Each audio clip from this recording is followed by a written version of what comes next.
Hey guys, it's Courtney. Thank you so much for tuning in again this week, or this day, whatever, with me again. It's the new moon in Cancer, and we're going to do a pick a card reading. There's two groups actually, so you can choose. I will show a picture of the two piles in just a moment. Um, but first, I wanted to go over some like collective messages that I received during meditation, and some things that happened before the reading that I thought were interesting. Um, so yeah, let me get started here. Right away, I was setting up the piles, and I was actually going to do three piles. Um, but Spirit said to me right away, take it easy. And I also heard the phrase less is more, keep it simple. Um, and so, right now, maybe during this time, that's a message for you, that maybe you're overdoing it, or that you are really making things harder than they need to be. Things are actually very simple and easy, yet you're making it complex and difficult in some way. Maybe you just gotta like take a step back and reevaluate that, see it from a different perspective. But just know that there's a simpler way to do something or to approach.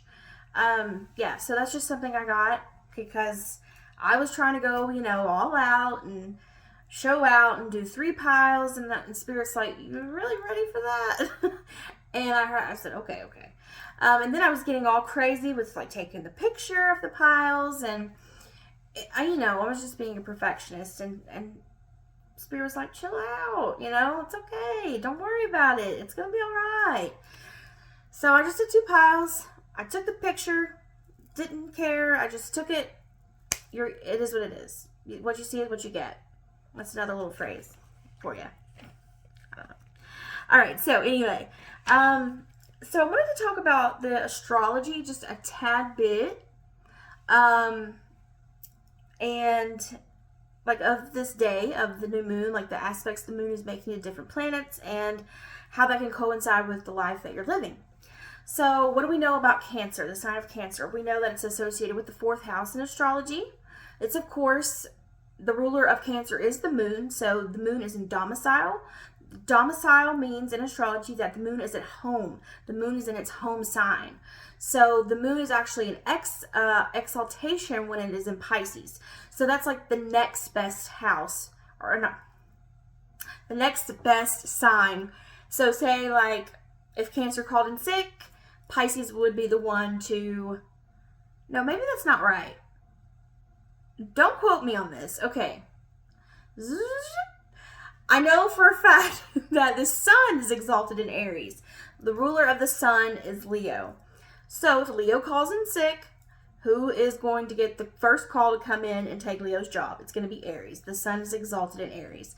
So don't quote me on the moon being exalted in Pisces. I feel like Venus might be exalted in Pisces. Maybe that's both of them. I'm not sure right now. So, yeah, whatever. So we know that the sign of Cancer in the fourth house, they're all associated with things like the home, family, the mother, ancestors, childhood, your roots, land, the heart chakra or your heart space. And then I got an image of the high priestess. And what do we think of when we see the high priestess? Immediately I thought about being quiet, being still, observing. And then I wrote down also meditation, astral projection, trance. I wrote down also mind awake, body asleep. You are more than your physical body. So it's like the psychic realm of what the moon is about, right? The moon is very psychic, intuitive. It's very emotional. And Cancer, Pisces, and Scorpio also, but Cancer is a very psychic sign. Cancers are also, I got the word moody just now. Cancers are moody, but it's more emotional. They're very tapped in with their emotional awareness. Well, the light side of Cancer is. So I wrote down also nature versus nurture, like the way you nurture or the way you're nurtured, like the way you mother yourself or take care of yourself. Um, Also, I wrote down cord cutting and detaching. Also here,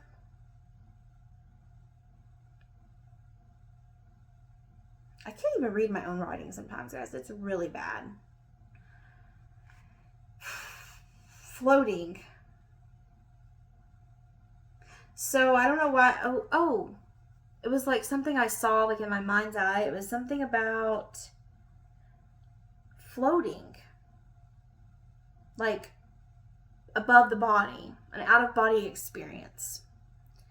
Um, so yeah, the psychic side of the moon, and also the dream state could be important to you during this time frame. But most of all, I feel like that the message was we are healing those things that I mentioned. The sign of Cancer is all about. We're healing things around the mother, the home, the family, ancestors, childhood, roots, land, nurturing, or lack thereof, unmet needs that we had in childhood that we never received. So, yeah, that's something that I wanted to discuss. I feel like that's something that you're being encouraged to really focus on, because right now the new moon in Cancer is asking us to really become aware of our emotional body and our the emotions that we're experiencing, and also how are our past experiences impacting our emotional responses at the present moment. So what we experienced in the past, or what we didn't experience in the past that we needed but we never received, how is that affecting us now and the way that we respond or react in situations currently. Now, I also had the message, we're here to break cycles, break the chains, so that we can evolve. Okay. Yes. So when I was saying that, how are we letting our past experiences or whatever was not developed or matured emotionally, how do we react now at the present moment? Well, this right now the moon is squaring the lunar nodes. So the lunar nodes are in Aries in the north node, and then Pisces, Aries in the north node, and Libra in the south node. So this asks us to take a look at where you're stuck, where do you have a lack mentality, where are your wounds that are emotional and psychological, what defense mechanisms or approaches are you taking at this time when you're triggered. It really asks us to become aware, and right now, like I said, the psychic realm, like the moon focuses on our psychic ability, and so this is a really good time to harness the moon's energy and strengthen your psychic muscle, because there's a really good planetary alignment right now. So I'm going to talk about that briefly. There's a trine being made to Saturn in Pisces, which is sextiling Mars. And this is, Saturn is a very disciplined energy. It's very ambitious. It's very orderly, structured. And when it is sextiling Mars, it's an opportunity to really take action and achieving what you desire. So it's manifesting that. It's really any kind of projects that you want to start, or new moons, they're all about new beginnings, turning over a new side of life, or a new perspective, or taking a leap of faith. Something brand new is coming to fruition. And being sextile to Mars is asking you to, there's an opportunity for you to take action on that ambition, on that discipline. There's determination with Mars. There's drive, motivation. There's a real courage, boldness to take action here. So it's like challenging tasks that you didn't want to do before, if they suddenly seem like you can. And this is coinciding with this new moon because, again, the trine to Mars makes it a little bit, the trine to Saturn makes that discipline feel a little bit easier. And although the orb is only about 5 degrees, it's not very tight. It's more of a loose kind of trine. However, it's still there. And that aspect to Mars, making that sextile, is what makes it important. It's a very harmonious flow. Because also we have Venus in the mix. Venus is in Cancer right now as well. So Venus is, I feel like that's what, and Mars is also a planet we need to look at in relationships, but Venus is the planet of love and intimacy. So I feel like maybe our relationships are being tested right now, whether it's a friendship, an intimate partner, romance, whatever, new people, like meeting new people. Those things are all under the gun right now. Just with Venus in the mix here, but it's just a blended energy that is very harmonious. And so all those things that I just mentioned, romance, intimacy, those things are being looked at. And also we are asked to, be aware of others' emotions as well. With that conjunction of Venus, our partner, or, our business partner, our coworkers, whoever, just the people around us, the people we're connected to. With that being said,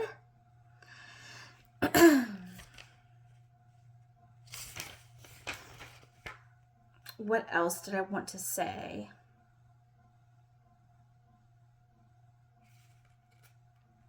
Oh, yes.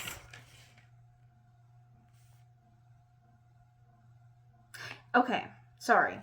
I just wanted to make sure I got everything that I wanted to say, about the astrological placements and things like that. So, there's something I didn't write down.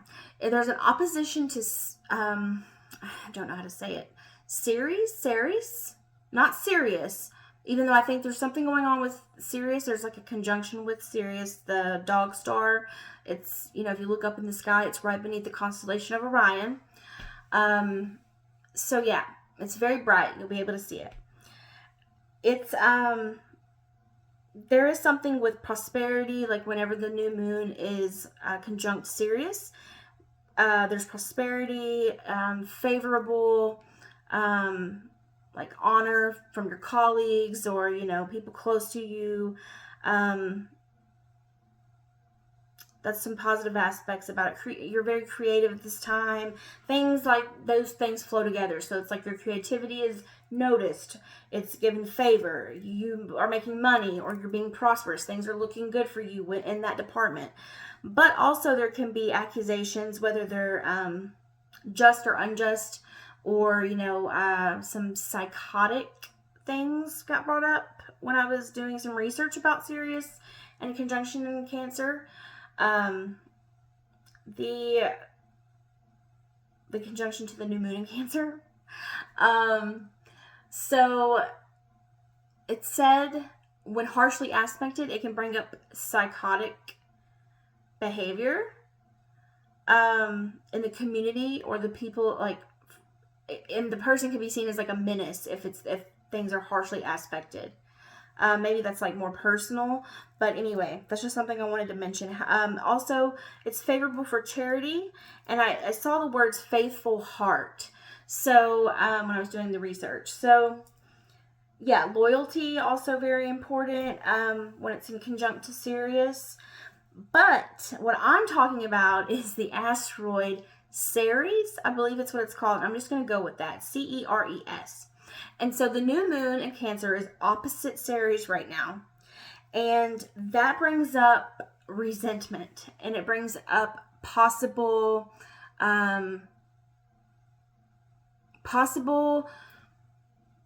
I guess, clashing with your partner, intimate partner, romantic partner, somebody that you're in connection with, and on a deeper level. There's some sort of clash or challenge, some sort of opposing force when it comes to nurturing and taking care of yourself. The mother wound, I feel like, comes up here. Also, single women, or domestic abuse. So those kinds of things, I know those things are a little bit touchy, but yeah, those things come up with an opposition. So it's not a personal planet. Ceres is not a personal planet. It is an asteroid, from what I understand. Anyhow, that's just something that came up when I was doing some research about, all the astrological transits at the time. So just be mindful that, nurturing and healing that wound of the mother. If you have a great relationship with your mother, that's awesome. But if there is some discrepancy there's some sort of lack there. This is about a time frame where you need to really become aware of how to take care of yourself. And if you're not doing that, how can you take the steps to start doing that? Set the intention. These are some intentions that you can set at this time to have manifest, for yourself when, just to better your life and help you evolve. So, I got some really weird messages in the meditation before the reading. So, let me get a drink really quick. Sorry, guys.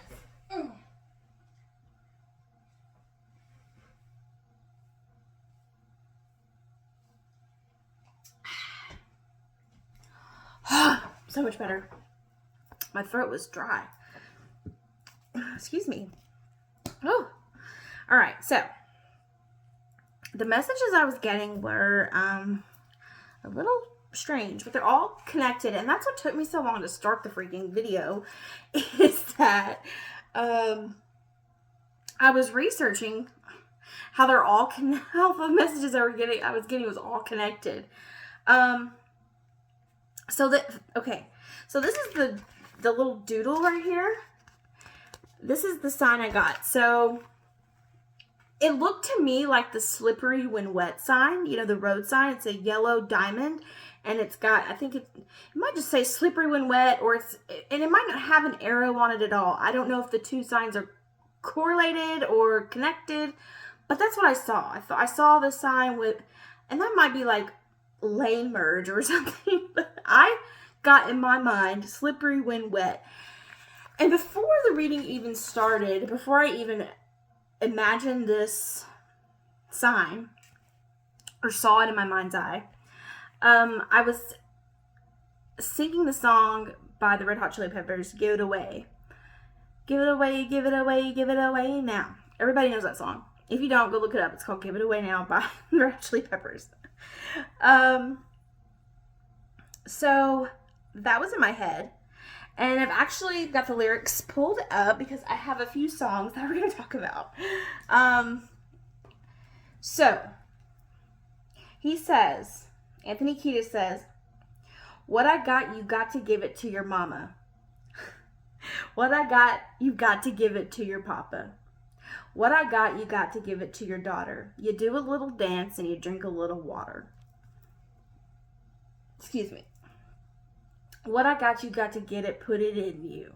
Okay, so he says all of that. And then he says, give it away, give it away, give it away now. And he says, greedy little people in a sea of distress. Keep your more to receive your less. Unimpressed by material excess. Love is free. Love me. Say hell yes. And then he says, Bob Marley, poet and a prophet. Bob Marley taught me how to off it. Bob Marley, walk it like he taught it. Goodness me, can't you see I'm gonna cough it? All right. Lucky me, swimming in my ability, dancing down on life with agility. Come and drink it up from my fertility. Blessed with a bucket of lucky mobility. My mama love her 'cause she loved me. So interesting that I just talked about the mother wound. And he talked, you know, I promise there is correlation here. Because in the beginning of the song, he did say, you got to give it to your mama, your papa, and your daughter. Okay? So this was before, I imagine, the slippery when wet, or whatever the hell that is, okay? So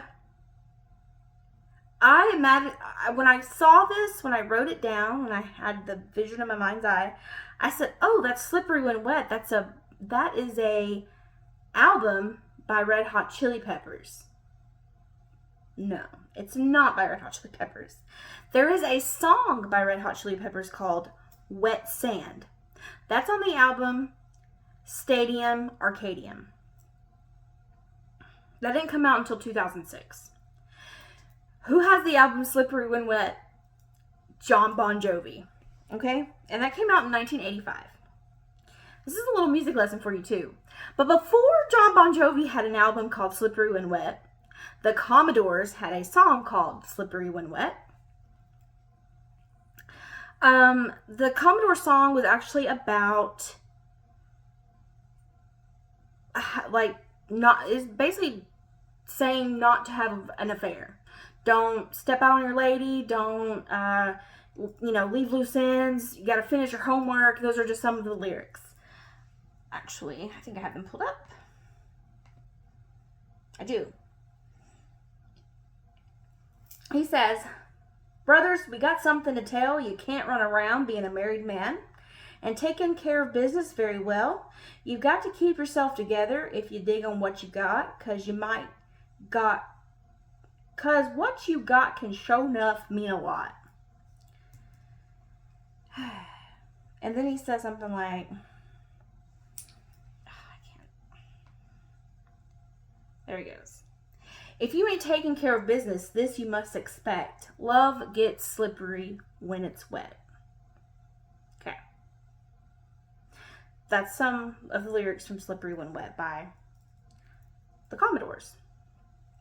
Now, Slippery When Wet, there was something that relates back to the simplicity message that gave me confirmation about that.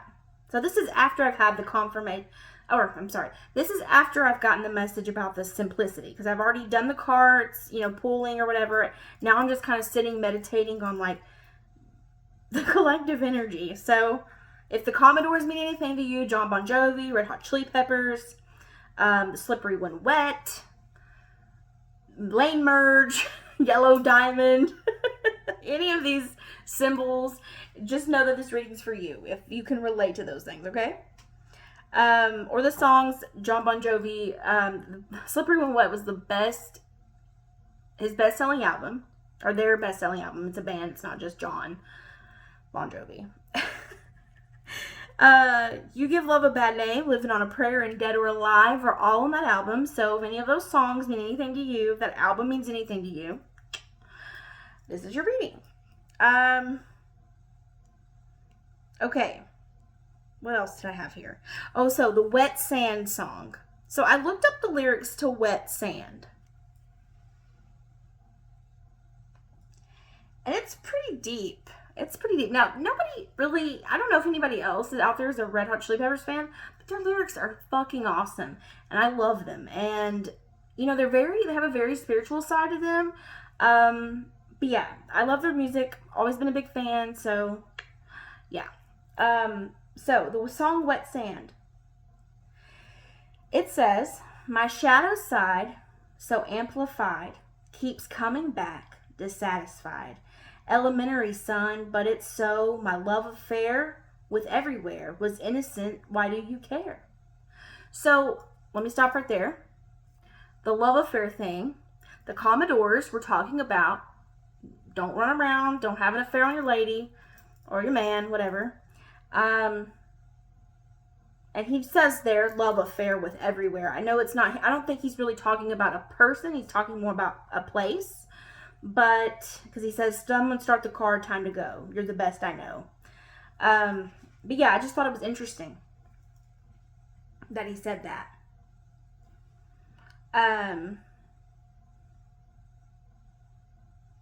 Let's see, I'm going to go down here and read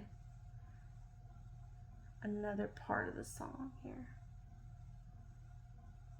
I thought about it and I brought it out.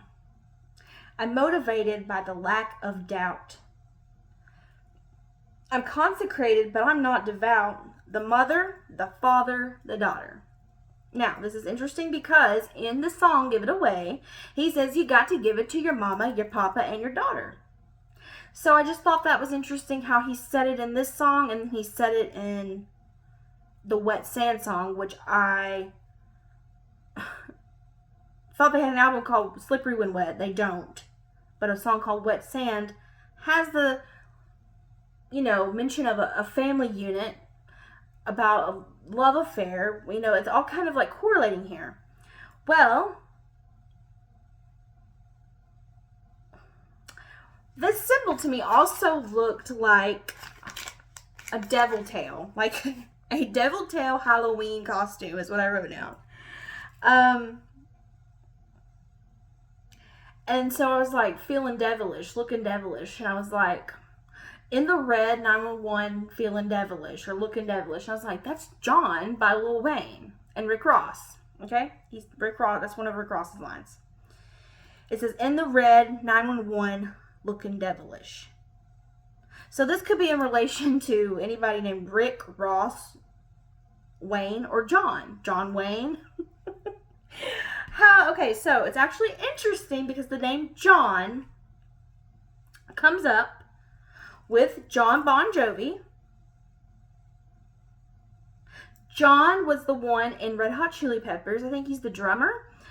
He was the one who actually came up with the title Wet Sand for the song. Or maybe he was, I don't know if he's the drummer or the guitarist. I think he's a guitarist now that I think about it. Whatever. It doesn't matter. John is the name of the song that I got about in the red 911 looking devilish.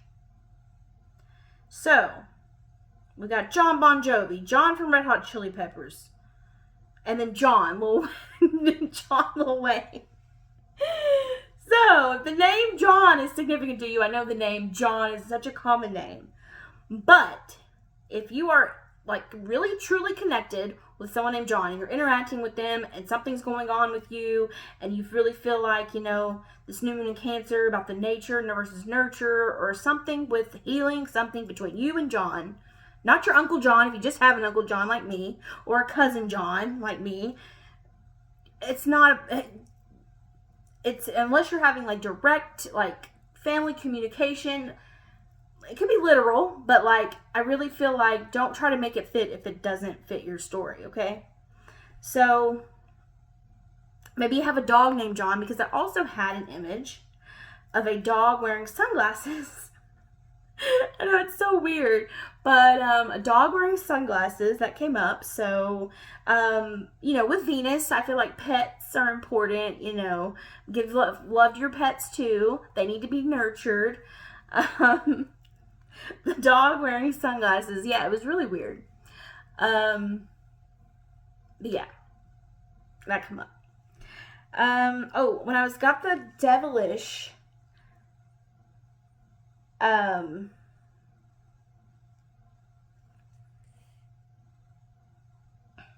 devilish phrase. It's already 30 minutes into this, and I'm so sorry. It's just the collective message alone, but, the devil card, it's number 15 in the tarot deck. It's also related to the sign Capricorn, which is the opposite of Cancer, so that could be significant. It's also going to be the full moon again, this coming up full moon. Excuse me. Okay, the number 5 also is important. Oh, something I wanted to talk about really fast about the Slippery When Wet album by John Bon Jovi. Or Bon Jovi, the band, whatever. According to Bon Jovi, the band named the album Slippery When Wet after visiting the number 5 Orange Strip Club in Vancouver, British Columbia. According to Sambora, this woman descended from the ceiling on a pole and proceeded to take all of her clothes off. And then when she got in the shower and soaped herself up, we just about lost our tongues. We sat there and said, "We will be here every day." Okay, so yada yada yada. The cover consists of a wet black garbage bag with the words "slippery when wet" traced in the water. So simple and not very impressive.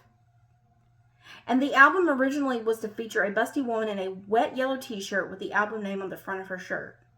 This was swapped for the plastic bag cover just prior to the release. There was fear that the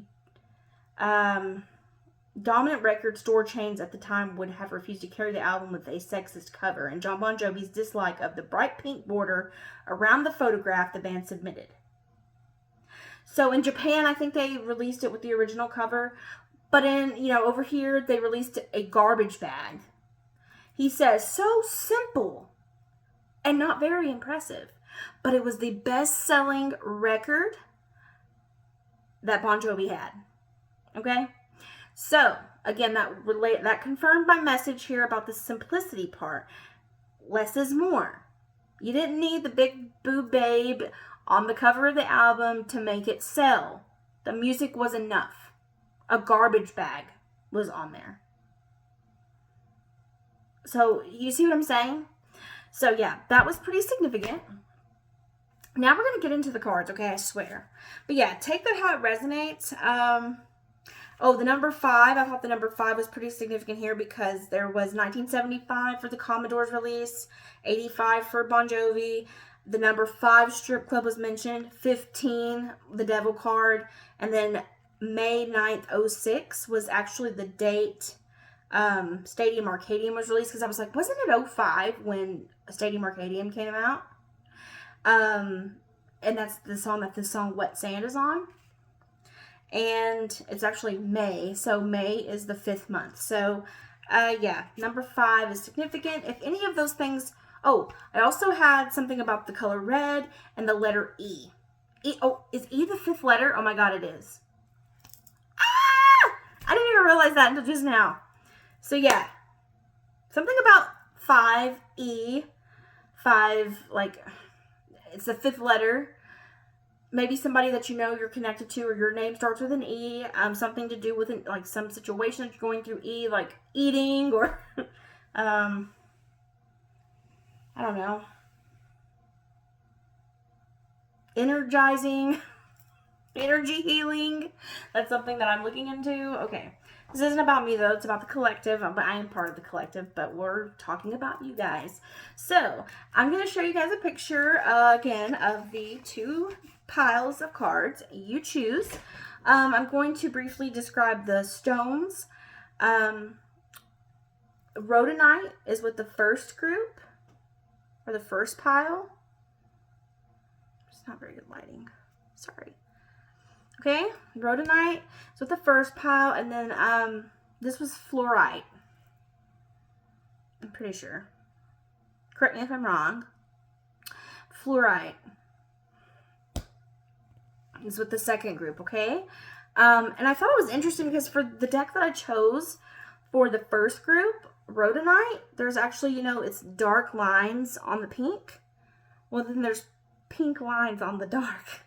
And I didn't even, really think about that. I didn't plan it that way. It just happened. And then the deck I chose for the second group, which is called the Quantum Tarot, it's kind of, cloudy looking. It's not the same colors, but it's still interesting how they kind of have the same feel or look, whatever. So yeah, take your time to intuitively look at the 2 piles. And again, I'm using the Starman Tarot for the first group and then the Quantum Tarot for the second. All right, see you guys in a second.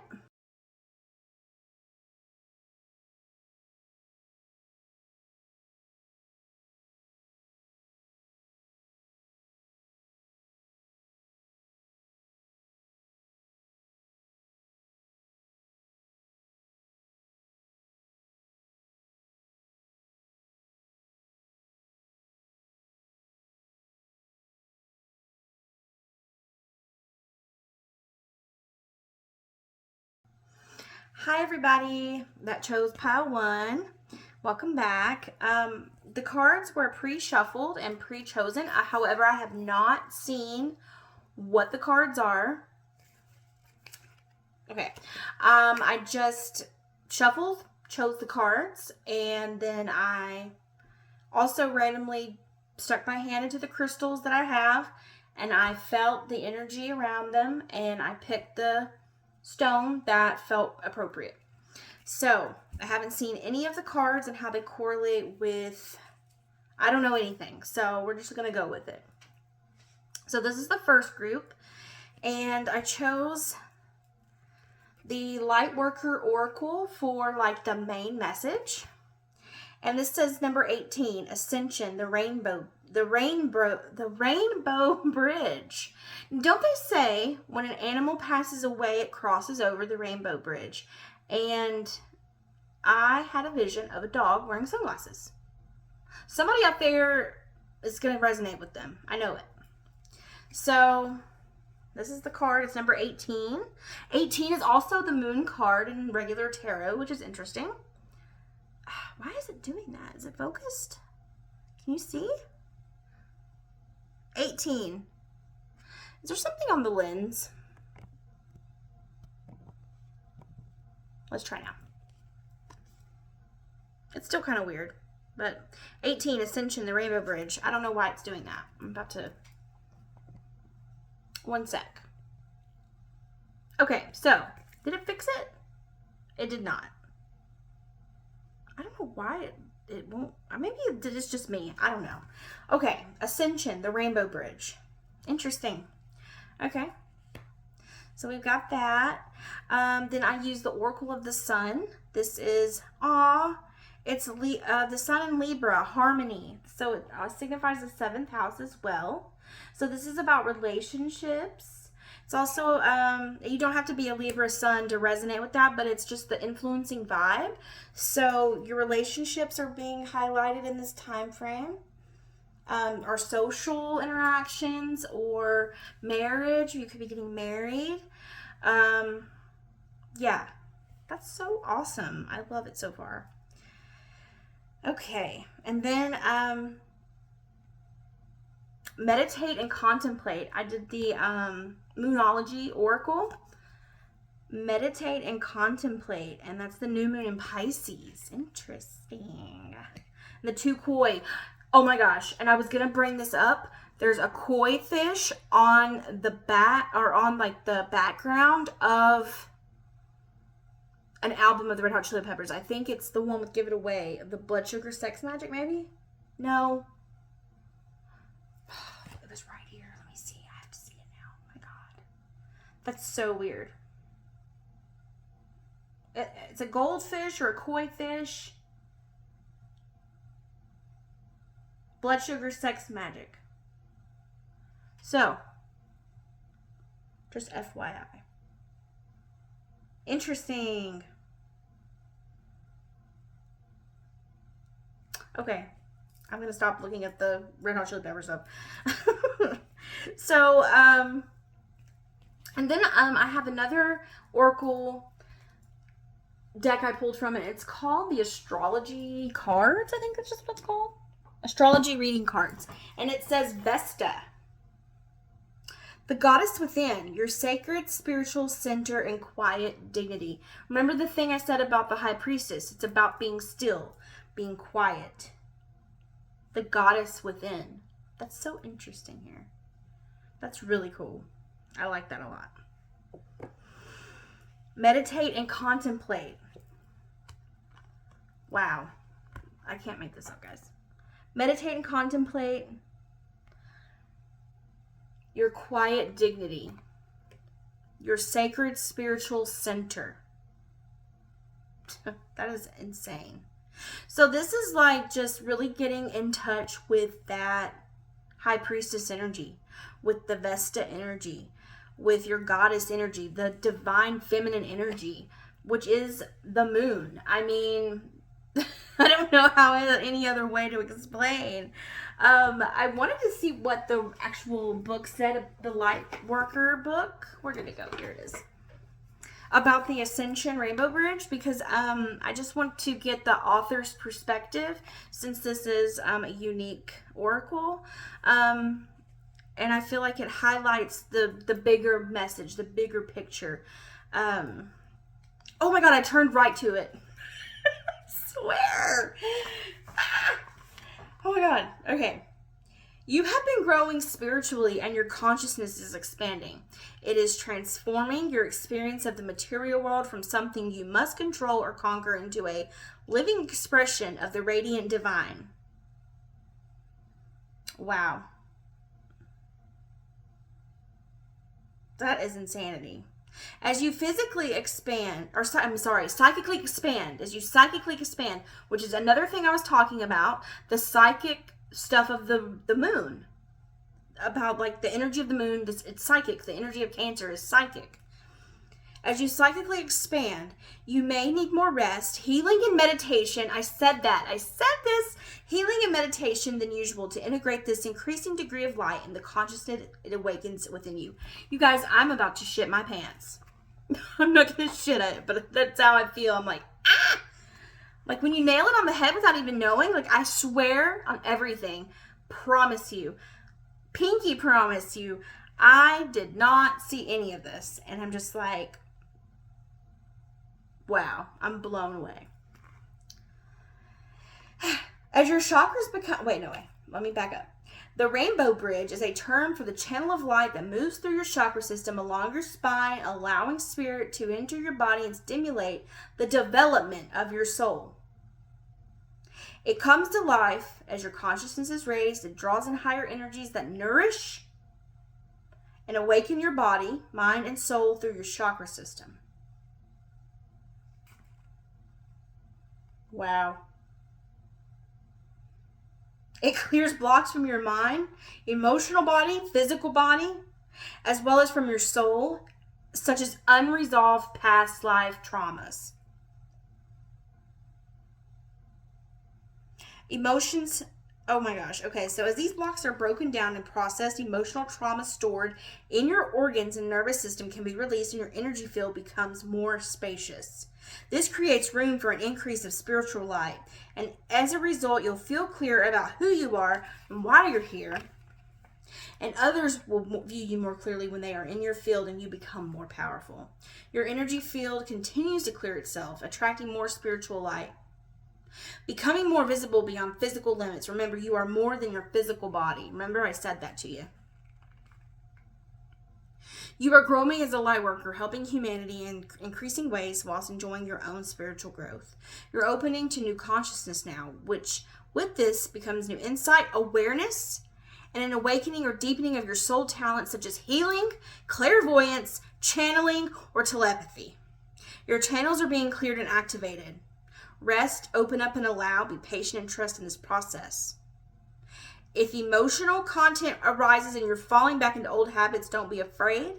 Find ways to express what you're feeling through writing, therapy, dance, music, art, sound, and conscious movement. That is wild. You are ready for this. It is meant to be. The Rainbow Bridge empowers us to rise from one reality into another. That is so beautiful, you guys. I mean, I'm really just moved here. Wow. So this is talking about ascension. And it does say ascension on the card. It talks about ascension and really holding that space to open up to your psychic abilities, because that's probably heightened for you during this time frame. And you might find this when you are when you meet someone. Maybe somebody has actually given you like you're a mentor, or they're a partner, you're in a relationship that's really teaching you spiritual knowledge. You're learning from each other. There could also be like past life connection there, I'm getting. Definitely past life connection could be something that you're experiencing with a partner right now. Like two koi fish. Like I get like, also Cancer. Like it reminds me of the Cancer sign, even though that's a crab, but it's still like the yin yang, the 6-9, the you know what I'm saying. Oh god. It's about becoming who you really are, the goddess within, that divine feminine energy. And it doesn't matter the gender here. It's we both possess these two things, these two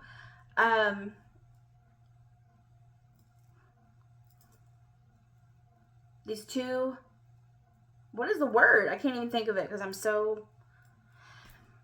These two energies, you possess the divine feminine and the divine masculine.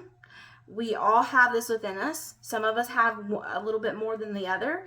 And, you know, where we lack, or we're not to say lack, we don't lack it. We have it within us. We just don't nourish it.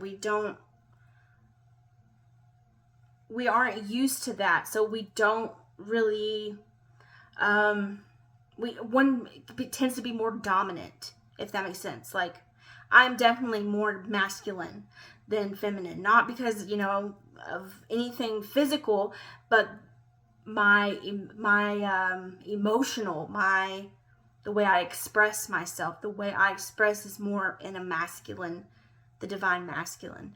And, you know, sometimes if I don't honor my divine feminine energy, you know, like my emotional, like I can take on the shadow traits of a Capricorn moon. I can be cold. I can be, you know, stoic and not really invested in another person's emotions. I tend to be more selfish. I tend to only think about myself and how I'm feeling, and I don't take whatever I'm doing into consideration.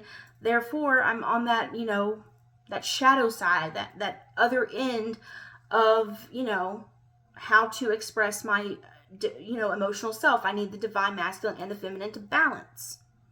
We need the balance. Libra. It's making sense. All right, Spirit. So what does group 1 need to know about this? What else do they need to know about their ascension, their spiritual self? Whoa. See, I'm already dropping stuff.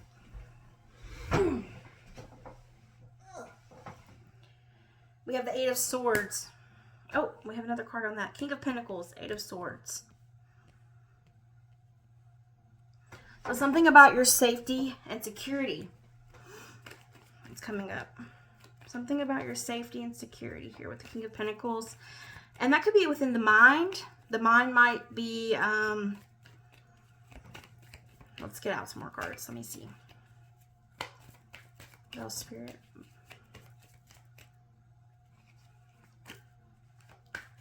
Oh, I'm going to get this one. The Queen of Cups. Interesting. So again, it was kind of just, and then 10 of Pentacles on the bottom. Wow.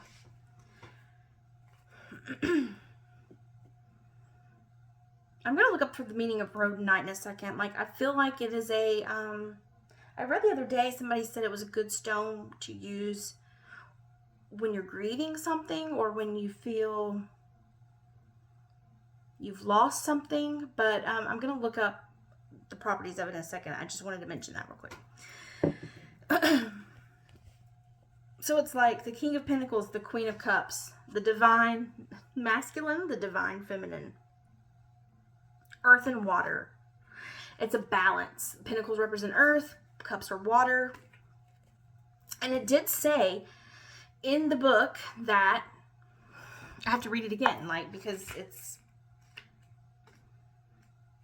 I don't want to misquote. Maybe I didn't read all of this part. As your appreciation and love for the material world becomes more unconditional, so too does the light that can flow into your aura, chakras, and physical body.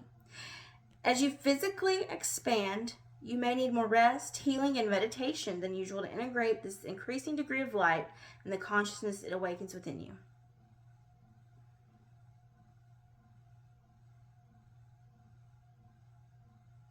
So, I just feel like it talks about here that going from the physical into beyond the physical, okay? Like, the King of Pentacles is rooted and grounded. He is, you know, ultimately stable and safe. And, you know, think of Saturn here. Discipline, structure, order. And then you've got the Queen of Cups, who is the mother, emotional, nurturing, really an alignment with and processed her emotions, you know. So, but it's the Eight of Swords where we can get hung up here. So it's like, you know,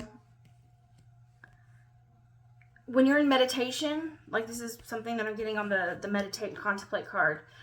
It's okay to have thoughts, but and in daily life, it's okay to think things, but you have to acknowledge that thought. I was just having a phone conversation the other day with a friend. We were talking about this exact thing. Acknowledge you've had that thought, and then that's something that is highlighted here with the meditation and contemplation card. It's just something that is the focus here. You letting your mind wander, or, you know, having these thoughts and keeping yourself from having this experience. Oh, you have to open yourself up to it. And he said to imagine a white, bright light is flowing out of your head, and it's coming back around, and it goes all the way down, and it comes back into your feet, and then it enters again, and it spirals back up to the head, the crown chakra, and then it exits again. It's like creating a torrent. And it's like always this ever-flowing light that just is coming out of you, expanding. And that's what this is talking about, that consciousness, that opening yourself up to receiving this gift. It's time. You have these abilities already within you.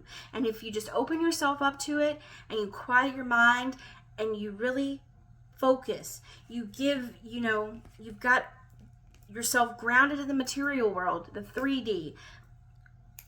Don't let the mind and your thoughts. I just read a quote too from Buddha.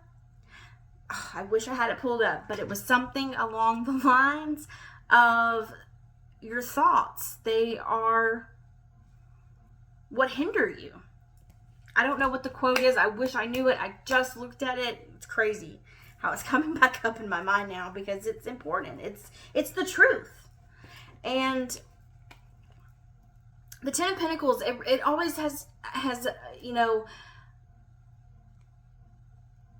what I see when intuitively, I always think about, you have everything you need here in the material plane, in this world. You have the materials, but where are you spiritually? You have everything, you know, body, mind, but where, you know, where are you spiritually?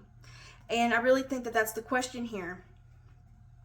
Well, there's no question. You are ascending. You have that spiritual. You've been doing the work. Or if you're not doing the work, you're being encouraged to do that. You're encouraged to keep going if you're still working on it. You're like, oh, well, I haven't had, you know, I don't know how to meditate. Or, you know, I don't know about my spiritual center. I don't know how to quiet my mind. I don't know about the white light torrid method. I don't know what the Monroe Institute is. I don't know about, you know, sound healing frequencies. That's another thing that he was talking about that they would listen to, was those binaural beats that the Hemisync. Robert Monroe created that. The putting the brain into a state where they're producing certain waves, like theta waves, delta waves. You know, all of this coincides with that. All of it coincides with that, because your safety and security here sometimes, like, you know, if you've ever done astral projection meditation and you've had the cord method, the silver cord following you around, there's a cord attached to you so you don't get lost, so you can come back down to earth. Or you know, imagine there's roots in your body from where you're sitting in your spine, and it goes all the way down into the earth, grounding you. So you know that you are still a part of this world, but anytime you are able to ascend into the other. At any time. It's open for you. Wow, that's pretty profound. And that's just the first group. Oh, I wanted to look up rhodonite real quick because that was the stone. And that was awesome. That was an awesome message. I can't believe how beautifully the cards align together like that. The rainbow bridge and the dog. If anybody out there has lost a pet, and they are feeling like, especially if it was a dog and you had a dog that wears sunglasses or something to do with glasses, leave a comment, please, because that is very specific. That is very specific. Rhodonite.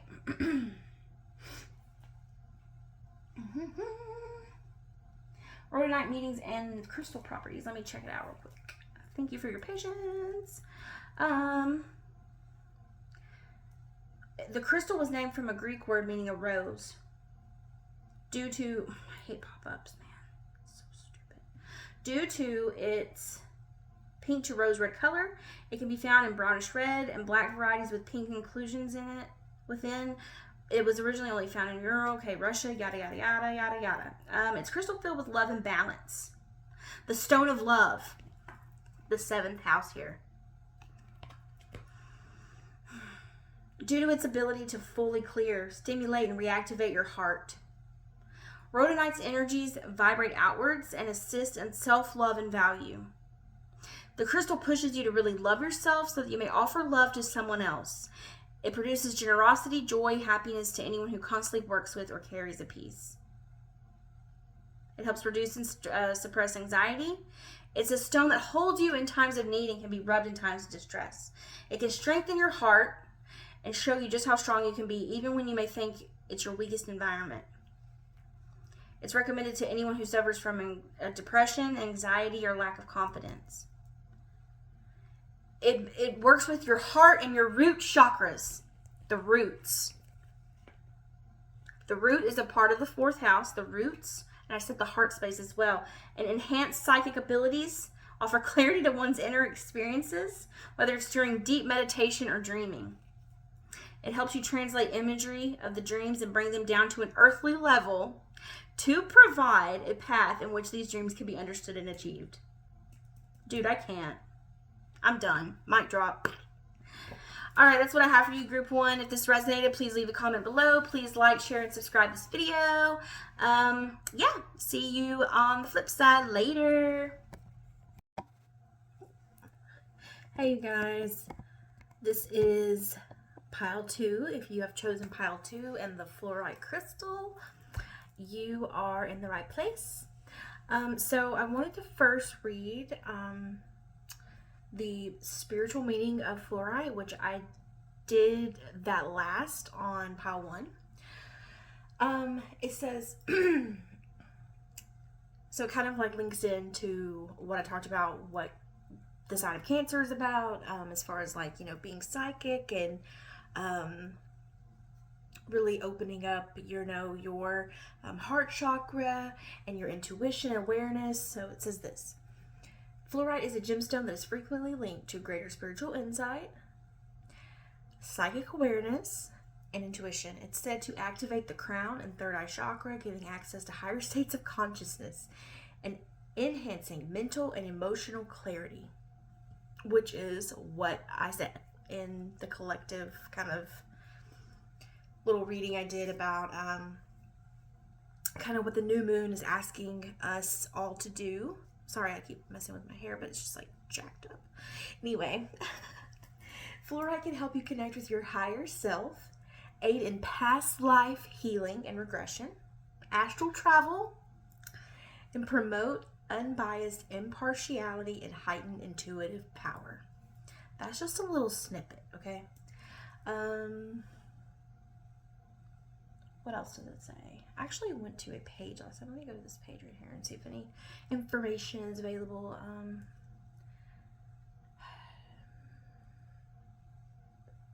It says it's whimsical. I had a vision of the word whimsical earlier today. That's really strange. I just saw that word again. You don't see the word whimsical everywhere. At least I don't.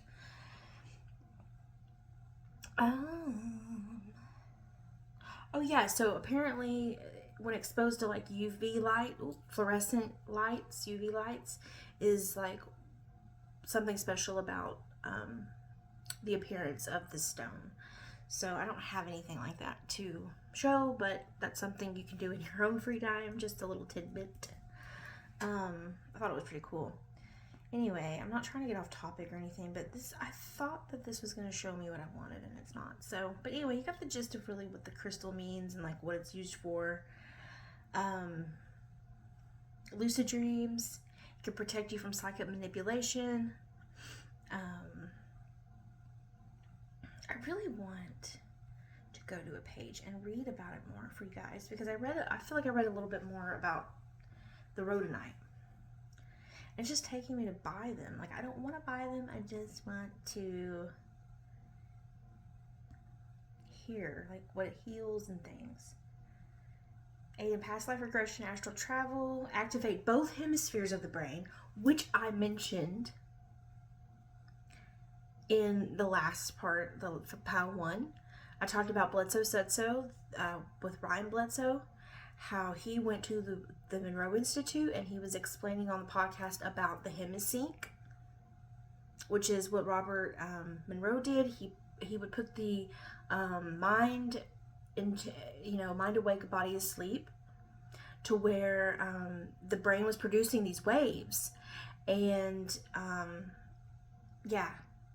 it's just incredible how that ties in. So it boosts psychic abilities into intuition, fosters mental harmony, enhances spiritual awakening, and spiritual energy centers of the body. So I don't know why it keeps bringing up other pages too. I'm not clicking on anything. All right, we're just gonna stop that because it's getting me off all kilter and shit. So I haven't looked at these cards yet. I'm going to be using the Quantum Tarot, which kind of matches the fluorite crystal, like the way it's like cloudy kind of. Very cool. And then, I haven't seen any of the cards, so let's pull them together now. Initiation by Air. And I'm going to read from the book. It's number 24. So that number might be significant for you. Or the number 6. 6 is the number of harmony. Initiation by Air. So I'm going to read from the book because I always like to get the author's perspective. They created this specific deck with meaning and intentions. And I wanted to, it's the Oracle, Light Worker Oracle deck, and I'm going to read from the book in just a moment about it. This is the Oracle of the Sun. We've got Championship, 7th house, which is Libra Moon, which is weird because the other group had Libra Sun, 7th house, Harmony. So, listen, I said Championship, Companionship. I'm sorry if I said Championship. Oh, that's awesome. That's so cool. That's interesting how a Libra Moon, like there's that relationship segment being highlighted. I did note that when I was talking about what was going on. I promise you guys, I did not, I pinky promise, I did not look at these cards.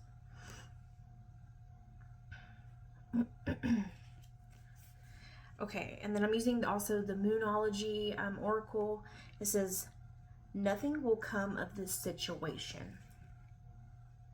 It's the Void of Course Moon. Interesting. And these are the astrology reading cards. It's literally the name of the Oracle deck, and it's Chiron. Your healing power, empathy, and ability to teach or learn remedies. This seems like a bigger energy, I feel like something big is taking place for you guys in your life. I feel like there's something that you're purifying is what I'm hearing. It's like, and it's leaving through maybe a different chakra, maybe like, not, I said this in the last one, but I think it's important to mention because I talked about Bledsoe Said So and Ryan Bledsoe talking about the Monroe Institute. He said you create like a torrid of white light coming from your crown chakra, and it like spills over and it goes all the way down the sides of your body and up back into your feet and creates a spiral up your body, and then it just does the same thing. So it's like a torrid effect of this white light. It's like purifying you. It's like that white light of consciousness, like activating. So I also feel like there's an important relationship in your life right now, that, or a companionship, a friend. There's something going on that is healing the both of you. And it's teaching you something about yourselves. Like this relationship, this person is in your life to be your teacher, to be your companion, to help you know yourself better. And it's not saying like nothing will come of the relationship. I mean, if there's something you're worried about, just know that there is nothing to fear. Because initiation by air, I'm going to read this so we can get a little bit more clarity of what the author is trying to say from the creator who created the cards. Oh, over here. Let's see. Okay.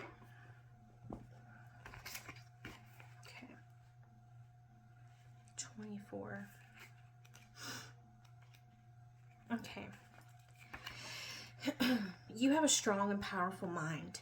The mind can be a great asset. It can bring comfort, peace, and strength as you take your spiritual journey. It can also be a dark and destructive force.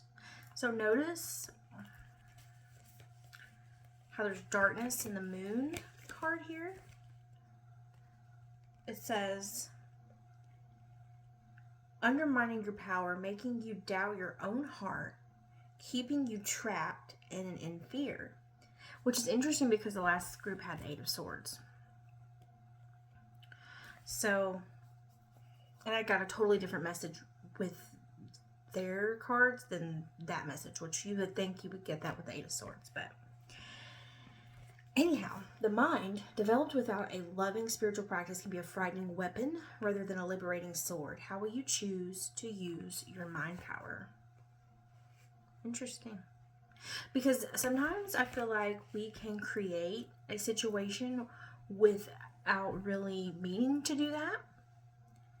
And I feel like there's somebody here that needs to hear this, that the thoughts, and I said this in the last one, there was a quote from Buddha. I'm going to look it up real quick.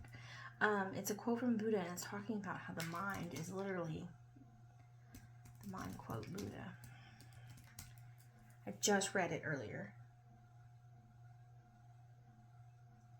With our thoughts, we make the world. That wasn't it, but it's still a good one.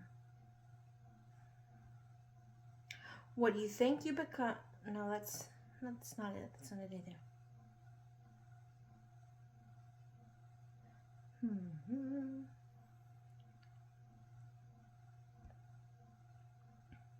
Mind is everything. What we think, we become. Maybe that was it. Every morning we are born again. What we do today matters most. That wasn't it, but it was the mind is everything. We think what we become. With our mind, we make the world. Because that's true. Everything that I know, it took me a long time to grasp this concept, but what's on the inside of you, your heart, as above, so below, as within, so without. What is within here is how you perceive the outside world. So if you are feeling dark in here, if you are not aligned here, the outside world will be portrayed the same. And your thoughts are the most powerful thing. Your words, the words you speak, have so much influence over your life that you will stay, without meaning to sometimes, we can spend so much time focused on what we don't want that's what we attract, because we're always thinking about what we don't want. So it's like, if you can continuously speak negatively over your life, over yourself, keep yourself in a cycle of suffering without even realizing you're doing it, because it's your mind. You have to know how to train your brain.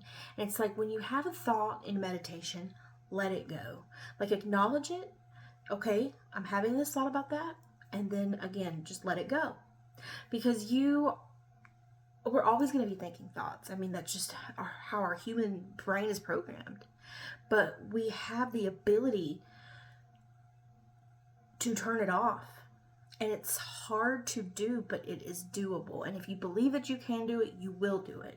And that's when I was talking about also with Ryan Bledsoe. He went and did these focus groups, and he was like thinking, I'm never going to have an out-of-body experience.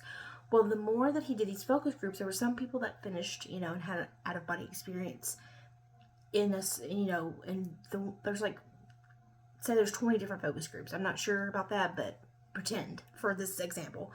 And, by level 5, 2 of his friends over here, they had their experience. Well, he got to level 15, and that's when he had his. I'm not sure if that's what he had his at or not, but I know it was one of the later ones. But it all depends, because it's your journey. It's your path. It's where you're at. It's not about anybody else. It's about where you are in your own mindset. And where you are, and practicing and strengthening it, and then truly believing that you're capable. You are more than your physical body. So that's just something that I feel like I should share. Okay. Your mind can become more spacious and luminous if you practice emptying it on a regular basis. Oh, I know one thing I was going to say. He said to visualize a box, and he said when he was in therapy when he was younger, his therapist would always say, put your worries in the box. Well, it's because there's an energy, it's like an energy depositor or something like that, it's converting energy, or like something like that. It's moving energy. It's doing something with the energy, the worry, the energy. Put your worries in the box. He said to visualize a specific box, visualizing yourself opening the box or putting it in the box, that thought. And I thought that was really profound. I'm like, wow, I'm going to start using that method. And I wanted to say that in the last one, and I totally forgot what I was talking about. But I was talking about him going to the Monroe Institute, which was relevant, but it was the box. Put your worries in the box. The radiant mind can be a mighty warrior against fear and despair, encouraging you with thoughts of optimism. When not given a chance to empty, however, the mind becomes overwhelmed with unprocessed information. Much of it will be fear-based programming perpetuated by mass media, which is invested in controlling others and manipulating them by fear. The initiation, which liberates and opens the mind, empowers advanced souls to free themselves from manipulation and control. So, let's see what else. When the mind is not given the task to feel and the heart is told to not feel, paralysis, confusion, or discomfort is experienced. As you enter into this initiation, from what you have been taught, learn to question what you once held to be true. As you disengage from habitual mental patterns, you will begin to observe your thoughts rather than be swept up in them. So yes, that's a part of what I'm saying about the meditation. You acknowledge it and then you let it go. And the observing, like the high priestess, and this still energy and this observant energy, that's the thing that we should harness in this new moon energy, is to be still, be quiet, and observant. Soon you will begin to experience yourself with the peaceful, steady light of love that you are in truth. And will the mind go through its motions? Yes. However, there is no need to be afraid of this. One step at a time, your spirit shall guide your mind back towards peace. You will change the way you relate to your own mind, becoming more empowered. As you soften the strident action of the mind, you will see that you can use your mental gifts wisely rather than allowing them to cause you pain. Those who have strong mental energies can accomplish much in terms of communication, invention, and creativity, but they often also suffer from destructive self-talk and mental obsessions. They may be even addicted to thinking, which can wear them out and create cravings for sugar that lead to depression and illness. Instead, it is much better to regularly take time out from the mind and be in the moment, feeling energized, playful, and peaceful. Your mind is a powerful creature, so take time with it. Tame it with persistence, compassion, kindness, and strength. Give yourself rest and opportunity to switch off and empty your mind as regularly as you can. There's no need to judge or despair. This is an advanced initiation and one that is brought to you when you are ready. Consider it a sign of your spiritual progress. The world will benefit from you as you learn to handle your mental energy more constructively. This oracle is indeed an omen of greater peace and happiness in your imminent future. So it's like, sometimes our mind, and I was telling this in group, the pile 1, that sometimes our mind gets in the way of, us actually being able to astral project or to, just to manifest, to,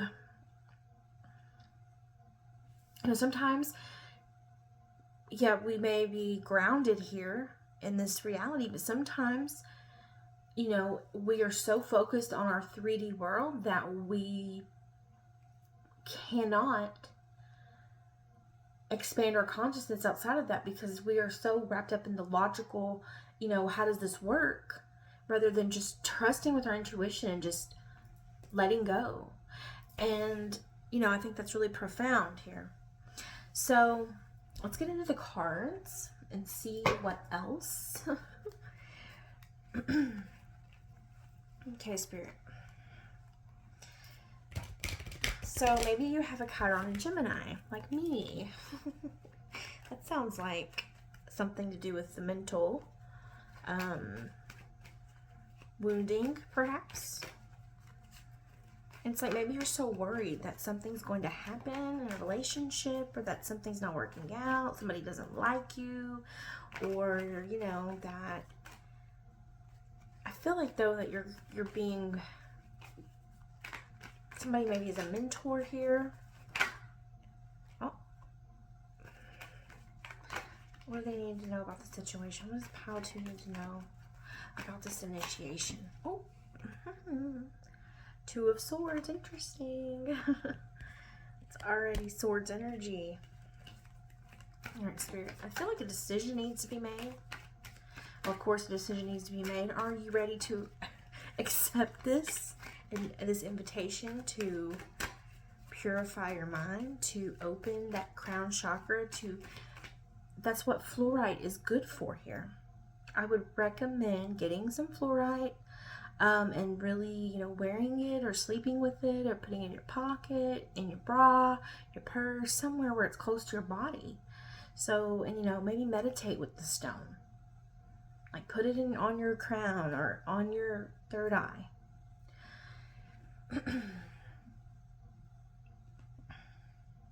Like maybe when you start feeling anxious or thoughts are consuming you, put the crystal like near you, something like to help you use the stone, because it's really important. There's something that you're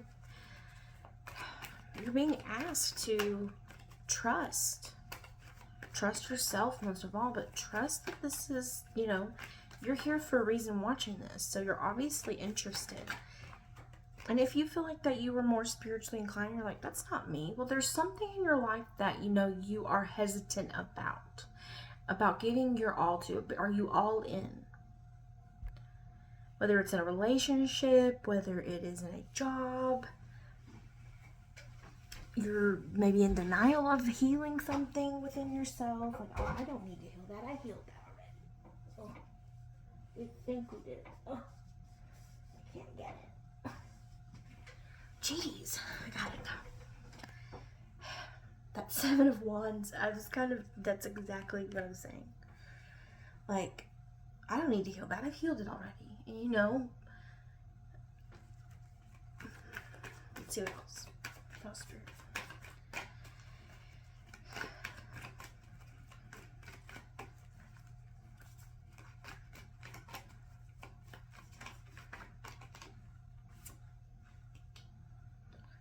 This the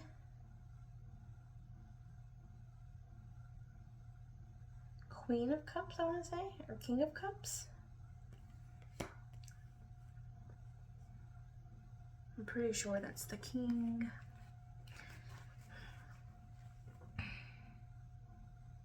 It looks like a queen. I can't tell if it's a woman. Maybe it doesn't matter. Whatever. We're just going to say it's the King of Cups.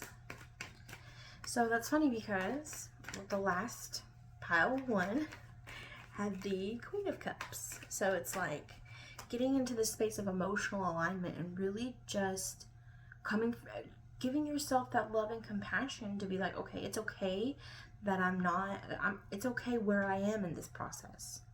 Don't beat yourself up if you're not ready, but you're being asked to know that it's possible for you to reach these levels of consciousness that, will open up. It might be shocking, it might be painful at first to unlearn and have to reprogram everything you thought you knew. The Nine of Cups. See, this is something that is going to bring you true happiness and emotional fulfillment. It's something that, when you're the King of Cups and you make this choice and you lay your guard down and you really open up and give this a chance. And I'm not just saying just the spiritual path or the path of enlightenment. Give this person a chance. Give yourself a chance, to know that it's okay. Like, to be okay with the outcome either way. Like, the law of assumption is what I'm thinking of. No, this is the King of Cups and this was the Queen of Cups. Okay, I'm sorry. Because now we have the King of Cups, Queen of Cups, and the Nine of Cups here. So it's obviously very important here for you to be emotionally ready, receptive. Like, to align your head and heart. That's what the Two of Swords is about. There's the moon, see? It's like that observant energy. Like, you already have the knowing. You don't need your eyes to see. It's having faith. Having faith. And something about that, maybe you have Chiron and Pisces, I'm hearing, but Chiron, it's about this healing ability, and what you're able to heal within you, you are able to heal others.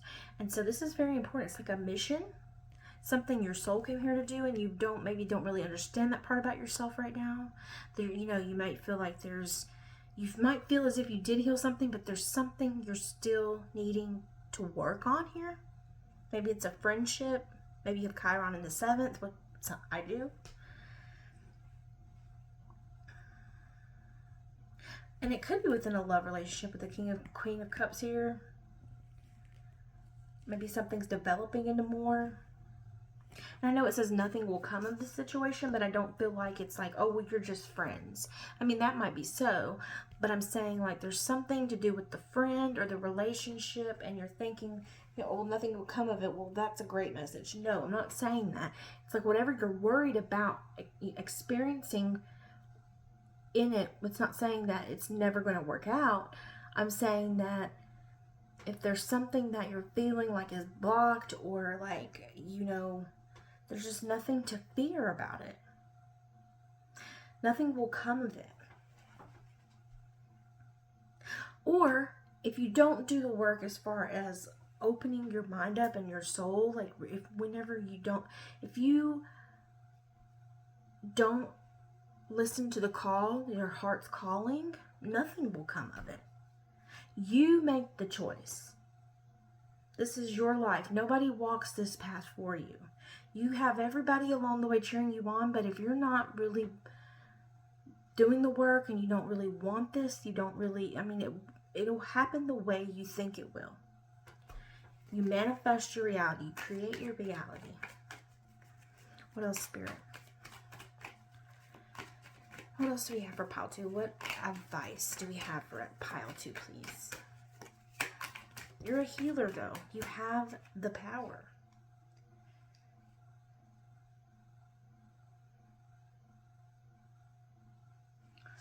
This is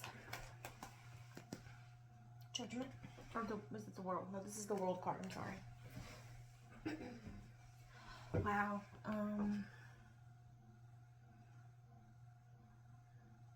Strength and the Devil card. This is crazy. And the World. So look, there's a few different messages I'm getting. It's time, like I said, you are here to break cycles. This is a new moon that asks us to look at where we are breaking generational, ancestral cycles. Because some of us, this is all we know. This is what we expect. We're projecting these situations onto our friends, onto our partners. So nothing will come of the situation because that's what we're thinking. And this is calling you to break the cycle. The Devil and the Strength card. Remember, the Devil card came up in the collective little part meditation that I had. This is breaking the chains. This is exceeding what you thought that you were capable of. You are capable of so much more. It's like you are stronger than you know. I know that's cliche, but it's like you're a powerful being and you don't see that about yourself at this time. And if you do see that about yourself, you're healing this thing within you. You're healing this part of yourself that is going to be your gift in healing other people. You're the teacher. When the student is ready, the teacher appears. I used to hear that all the time in the beginning of my awakening. Because right now you might be the student. You are the student now. And it's like when you and I thought this meant, well, who's my teacher? Who's going to be my mentor? Like I said that in the beginning, and that could be the case. But I feel like for some of you, it's, you are starting to realize that, hey, I've learned this, I've lived this, I'm ready to teach this. I think that is so beautiful. And the world needs you. The world needs your healing ability. You are a powerful healer. You're a powerful manifester. You're a powerful creator. You're a powerful companion. This is your initiation. This is dying to the old and being born again to the new. But it's through your mind. The mind is either a powerful weapon, but it can also be a great asset as far as creation and really manifesting, and we can do so many wonderful things, but sometimes we have to retrain it and rest it because it is part of our gift. It's part of our learning journey that we have to make sure it is properly taken care of. And maybe our whole life it's been abused. So we have to self-talk to ourselves and tell, I forgive you. Forgive yourself. You love yourself. And I know that this is so cliche and it's so hard sometimes to really be meaningful when we say this.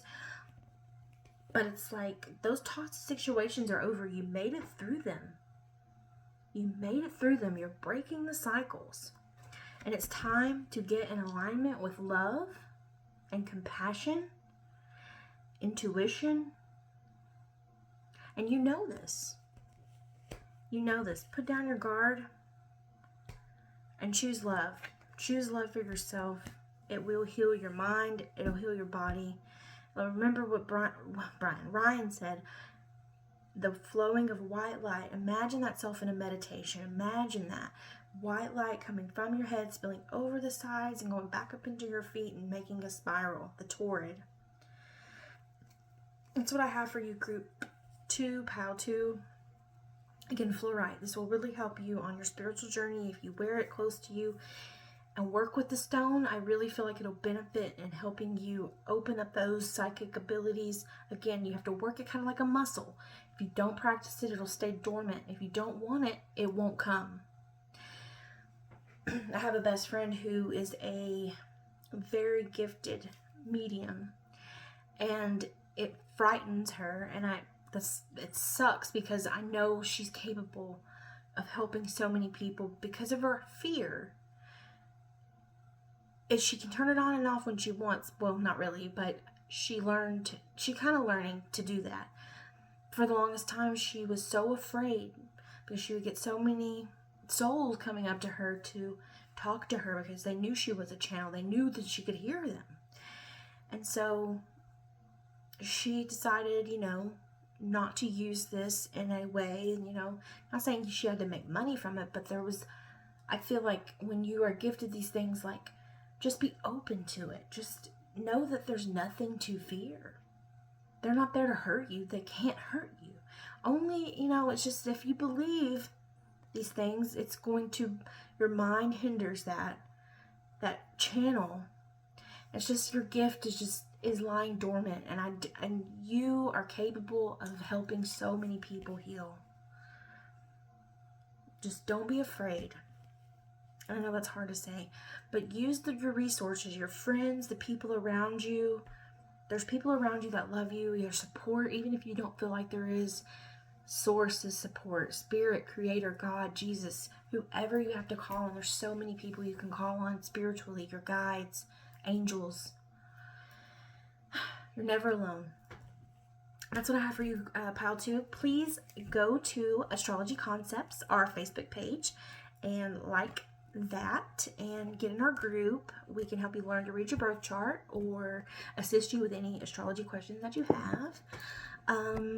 So please like, share, subscribe to this channel, Spiritually Speaking Tarot. I'm Courtney, and I love you all. I'll see you guys next time. Bye.